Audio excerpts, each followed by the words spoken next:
Today I'm showing you all the equipment I use to make my reels. And while we're at it, I will show you the equipment I use to make my YouTube videos. When I first started using video on social media, it was in May of 2019 on Instagram, and I did not have any equipment. I just used my phone. I found the best lighting was near a window or in my car. Grateful that it's not raining. Grateful that I have a super cool mother-in-law I can hang out with since my mom's all the way out in Alabama. Clearly, I just talked to talk. I had no strategy. But then I decided I was going to start giving video tips online, and I probably should have a light other than the windows in my car. So I bought my first ring light, which is this guy right here. $29 on Amazon. He's a Kia, and I like him because the phone can go right here and there's plenty of space below to add a microphone. Some of these small, cheaper ring lights don't give you a lot of space around the phone, and so you can't plug in an external microphone, which I'll get to later. But this guy I still use. I mean, yes, he's a great prop in the background, but this is the one that I use when I want to do a quick video in my kitchen. I can throw him up on the counter. I can throw him up on the counter in my bathroom, and he's cheap. You can also increase his height. He's not real tall, but if you put him on a stool, you could stand up with him, I suppose. I used to do that. This was also the same light I used for all of my TikTok videos in the beginning. My first TikTok account, this is the only thing I used was this. I can change his level of brightness, and I can also change if I want a warm light, regular, or a cold light. He's $29. This is the ring light I use most of the time. It's the Diva Supernova ring light. It's a lot more expensive than the one I got on Amazon, but look at her. She's so big, which means you're gonna get a bigger ring in your eye. If that bothers you, then you don't want this. But she's just got a nice glow, and she's got a nice cover on her to protect her, and you can adjust the brightness on her as well. There is a gel that if I wanted to make this warmer, I could, but I don't ever use it. She does not come with a tripod, so you have to find a tripod that's gonna hold her up. The Supernova, you can get a desktop, and I have it, but I never use it for her. I use it for this little guy who's a little cheapy light that I use as a backlight just to light up the space behind me.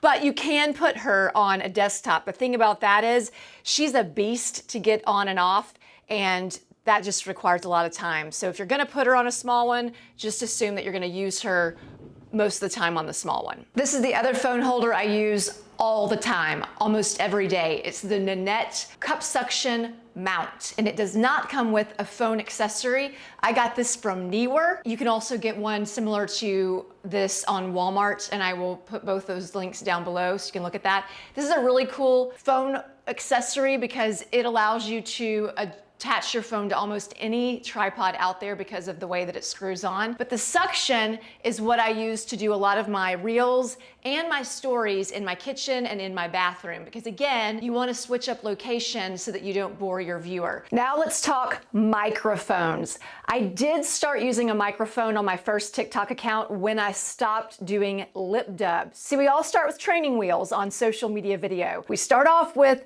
the lip dubs and the pointing to text bubbles, but then you have to take the training wheels off, and that means adding equipment. In my opinion, a microphone can sometimes be more important than lighting, because if you're in a busy room or a very echoey room, then that will distract your viewer. And the more distractions you give a viewer, the more likely they are to tune out and swipe. And you sound more credible when you have a microphone. But there are different options when it comes to microphones. So I always use what's called a lavalier mic or a lapel mic. It always clips right here. You want it within about 6 inches of your mouth. And it's the best because it's directional, and even though I'm in a huge laundry room that's extremely echoey, it doesn't sound echoey. And you can get one that's wired right to your phone or to your camera, and I have this adapter because I have an iPhone, but I don't usually use the wired version because I like to be able to move around and go wherever I want. Let me show you. So I'm wearing a wireless one right now. Stand by. Now I am way back here, and you can still hear me just as well as if I was right up on you.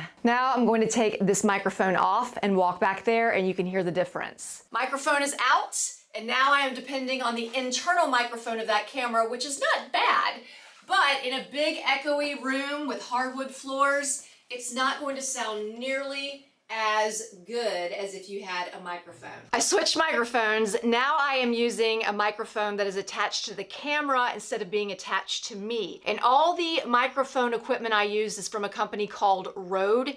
Even my podcast mic is Rode. It's very dependable, it's high quality, and it's not that expensive. Although it might sound expensive if you've never bought a microphone before. So I'm gonna tell you about this equipment, and then I'm gonna give you some cheaper versions. So first of all, this is the Rode lavalier mic that you would plug right into your phone or your camera. It's $70 and I have to use an adapter like I said. But the one that I use all the time is the Rode Wireless Go, which you can actually see the levels on it right now.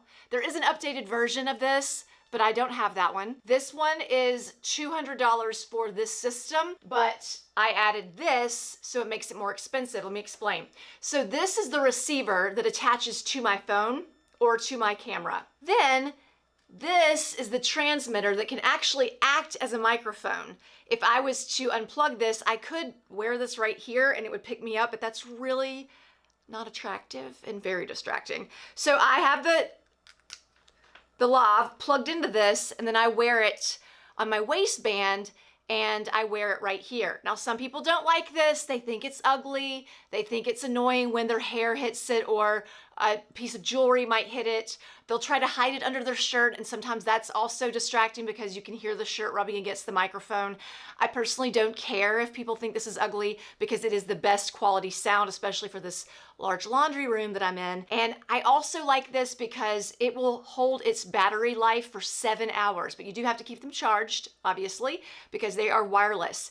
And one thing that you need to make sure of if you decide to get this one or something like it, there are other versions of this that are not $200, but you need to make sure that the attachment that you're using is compatible with your phone. So this red one is compatible with the camera I'm using, but if I don't use this black one with my phone, it will not work. I know a lot of people use this Rode video mic because it's pretty good, but again, I'm in a really big, loud, echoey laundry room. So I would have to put down a bunch of blankets and towels if I wanted to try to get rid of the echo using a microphone like that. But it is an option. It's just not one that works for me. Oh, the cheap versions. There is a really good wired microphone by Boya that I think is about $17 on Amazon. I'll have that link down there for you as well. But that's a good starter microphone because you're not spending a lot of money and you're deciding if it really is worth the investment of a microphone in the first place. When it comes to your camera, use your phone. There's no reason to go out and buy anything fancy for social media video when you first start, for sure. This phone, this iPhone, I've had since I started putting video on social media. It's an iPhone 10. I do want to upgrade to a 12, but it's got the most storage you can have. I do like this size, the smaller size, as opposed to the larger size, because it's a lot easier to get into the different types of phone holders, and I don't have to ever wonder if it's not going to fit because this is a pretty standard size. So that's what I use for this, but let's talk YouTube. I have been in television and video since 1998, and that was about the last time I ever had to shoot and edit my own stuff, was in my first job. So I am not a tech guru. I just know that I need to know enough to make the video look decent. When it comes to YouTube, you can also use your phone for your videos. I am shooting a lot of the B-roll today with my phone while I'm using my camera. And don't make this mistake. Don't go out and buy something really fancy before you know whether you even like YouTube. You may decide it's not for you or it's not the right time for you. I made this mistake. Back in 2017, I started watching Casey Neistat videos and decided I was going to go buy a camera like his. I've never used this camera for YouTube. In fact, the only time I used this camera for social media video was when I first started posting IGTVs. Imagine yourself right now. So the question is not, will I be successful? Pretty cringy. And what's sad is that's not the kind of stuff that does well on Instagram. You don't want overproduced and things that look like they were shot in a studio, because it was. To this day, I don't know how to use this camera. I had to go to my friend's studio, a photographer friend, so she would set the settings for this camera so I could use it. Ridiculous. So that's why I got this camera that I'm using right now. It's the Sony ZV-1. I did my research and I found that this was the best vlogging camera for 2021.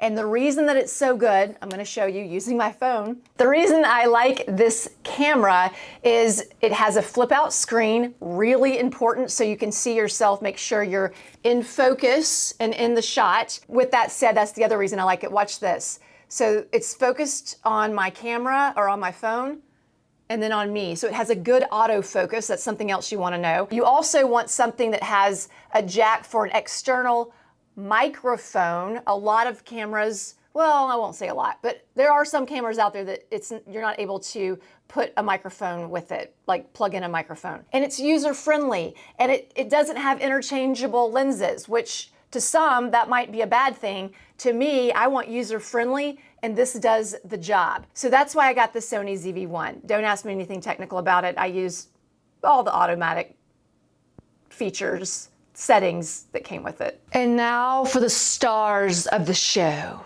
the lady lights. I like a lot of light because A, I'm in a basement. B, I'm 46 years old. The more light on your face, the less you see the wrinkles.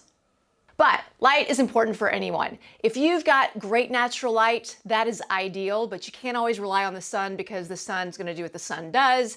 So it's nice to have backup. You certainly don't need this many lights, but it is fun. If I couldn't have anybody but one, it would be that one. Yes, this one, the great video maker. But I will tell you, she's bright. And she's beautiful, but she's a pain in the arse to put together. But once you've got that softbox light lit up, it's money, money. And if you don't like ring lights, this is an option. You can still see the lights reflected in my eyes, but you don't see that really obvious ring. And I like that on YouTube. And honestly, I've been using these for my reels lately just because they're here. This is not necessary. This is overkill, everybody. This is overkill. But I do like the options, and then I will take the LED light, this guy right here, I'll take him upstairs when I need to fill light in my very dark house. So maybe I have a ring light on me and I have him bouncing off a wall just to give me some more light behind me. But it's nice if you want to have two lights on each side. You could do two LED lights, or you could do an LED light in a softbox like I have, or you could have two softbox lights. I have links below for all of this stuff, and Neewer is a really good, affordable option. B&H is another place where I'll go and buy microphones and things, but Neewer on Amazon is where a lot of this comes from, and you can certainly invest in a pair of lights for less than $100 to get you started. If you have questions about anything I talked about or showed you today, just drop it in the comments below, and check out this video because you will see me use all of this stuff I talked about behind the scenes as I take you through my process of creating reels.